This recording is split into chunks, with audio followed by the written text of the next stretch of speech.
A transgender shooter kills 2 children and injures 17 children and adults at a Catholic school in Minneapolis. The coverage from legacy media and many Democrat officials is wildly inappropriate, disrespectful, and dishonest. I'm Tony Kinnett, host of the Daily Signal's Tony Kinnett Cast, syndicated nationally at 7 p.m. Eastern. It is Thursday, August 28th, 2025. This is the Daily Signal's top news in 10. A horrible terror attack in Minneapolis yesterday as the shooter, a transgender individual named Robert, who changed his name legally to Robin Westman, a 23-year-old, barricaded the doors at Annunciation Catholic School inside Annunciation Catholic Church, and then firing through a window with a semi-automatic rifle. On the semi-automatic rifle, it was written in white paint marker, quote, "Kill Trump," and quote, "For the children, destroy Israel, 6 million wasn't enough," and quite a few racial slurs. 2 children were shot dead, 14 children were shot but are going to, at least according to the last official report that we have, make a full recovery, and 3 adults also shot are expected to make a full recovery. Of the 19 victims total, 2 children were killed. The shooter left behind a manifesto, video, as well as written, revealing quite a few disturbing phrases, imagery where he pictures himself as looking in the mirror and seeing a demon instead, crying out mentally unwell writings, as well as political epithets and a number of things indicating that this is an individual who had serious mental illness for a very long time. On top of that, in 2019, his mother filed court documents for him at age 17, which confirmed a name change because his mother had wrote that Westman wanted to be or believed he was a girl, and then from that point on went by Robin. Now, despite the manifestos, despite the crude and disturbing phrases written in white paint pen on the rifle and the magazines, as well as a host of other evidence like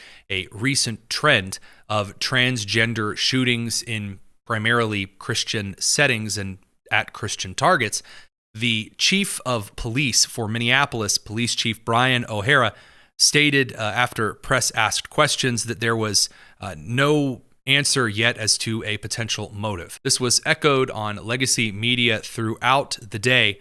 For example, on CNN, a panel discussing that you would really have to search to cobble together some kind of evidence out there that the panelists didn't particularly find notable to suggest this was a Christian-targeted attack. FBI Director Kash Patel, however, at 3:22 p.m. yesterday, said, quote, "Updates on the shooting in Minneapolis, Minnesota. The FBI is investigating the shooting as an act of domestic terrorism and a hate crime targeting Catholics. There were 2 fatalities, an 8-year-old and a 10-year-old. In addition, 14 children and 3 adults were injured." He then identifies the shooter as a transgender individual and says the FBI will continue to provide updates on our ongoing investigation with the public as we are able.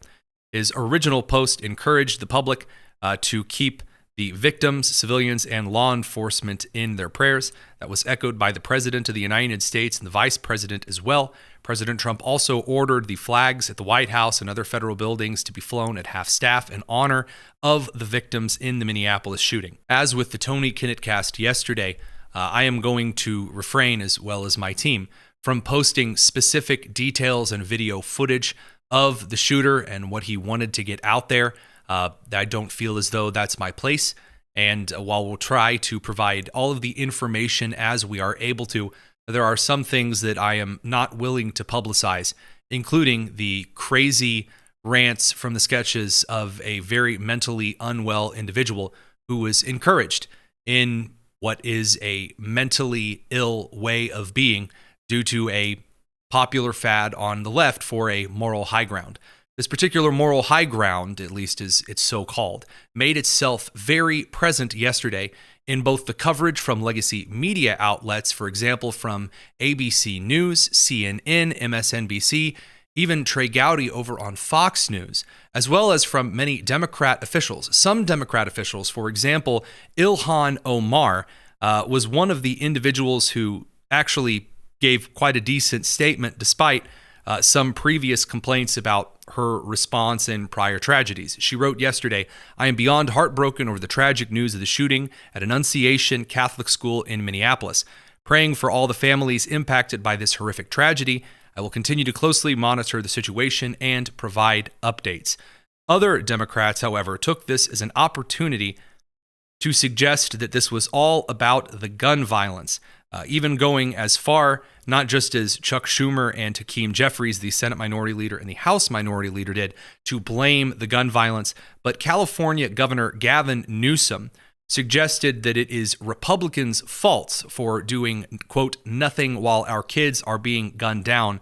This is sick," end quote. Representative Justin Jones of California posted a picture of Representative Andy Ogle's family holding firearms, again, making the case, quote, "we need more than prayers, Andy," end quote. And this needing more than prayers line came up quite a few times from not just Democrat elected officials, but also those in the legacy media. Minneapolis Mayor Jacob Frey began the trend which rocked a lot of social media yesterday by suggesting that prayers didn't appear to do a whole lot for the children who were gunned down while in morning mass, and then suggested that any kind of possible attacks or questions about the mental health of transgender individuals was inappropriate, saying that he stood in solidarity not with Catholics in Minneapolis, not with Christians as a whole in Minneapolis, or with the families who were now grieving for the loss of their children, but stood with the trans community. This trend continued over in the legacy media. Former White House press secretary for Joe Biden, Jen Psaki, posted, quote, "Prayer is not freaking enough. Prayers does not end school shootings. Prayers do not make parents feel safe sending their kids to school. Prayer does not bring these kids back. Enough with the thoughts and prayers." This attack on individuals praying would be a theme throughout the day. CNN's Dana Bash and Minnesota Senator Amy Klobuchar took the opportunity to express what can only be described as a very, very poor taste in coverage and commentary. He's expressing something that I know you feel and most people feel, which is a combination of sadness but raw rage. Forget about thoughts and prayers. These kids were literally praying when they were murdered through a church window.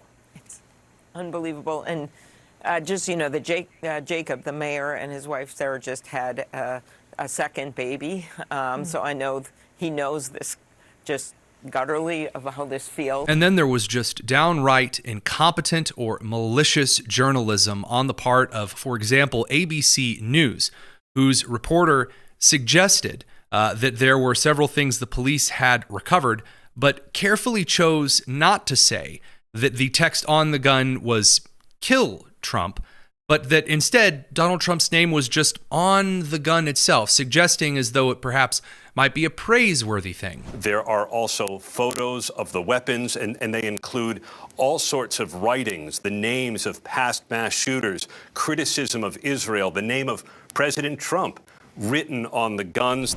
CNN's John Miller also left out key information about the shooter. You would see this later on in several different outlets' coverage, all the way from the Associated Press to USA Today, suggesting perhaps that not all details are relevant because those might carry certain political implications. Trey Gowdy over on Fox News, when initially covering the shooting today, made the case that at some point Americans would have to choose between freedom and the safety of children, and then suggested, quote, "it's always a young white male," end quote. And the only way to stop it is to identify the shooter ahead of time or keep the weapons out of their hands. And so we're going to have a conversation of freedom versus protecting children. I mean, how many school shootings does it take before we're going to have a conversation about keeping firearms out? It's always a young white male, almost always. MSNBC had a rather mixed bag of coverage and analysis for the day, whereas some panelists made the case that this wouldn't have happened if guns were taken away, contrasted appropriately by Mark Short, former staffer of Vice President Mike Pence, suggesting quite accurately that this was clearly a targeting of Catholics in Minneapolis. Before you go, head down to the description and make sure you're subscribed to the Tony Kinnett Cast. And join us tonight at 7 p.m. Eastern for an update on a lot of the day's news. There's a lot more to this story that hasn't finished breaking quite yet. We are waiting to make sure that we don't get ahead of our skis and say something that is perhaps at this point more rumor than fact. We hope to have more information to share with you then. So making sure you're subscribed is a good way to make sure those updates get in front of you this evening, along with any other news that breaks from today. I'm Tony Kinnett, and this has been the Daily Signal's Top News in 10. Take care.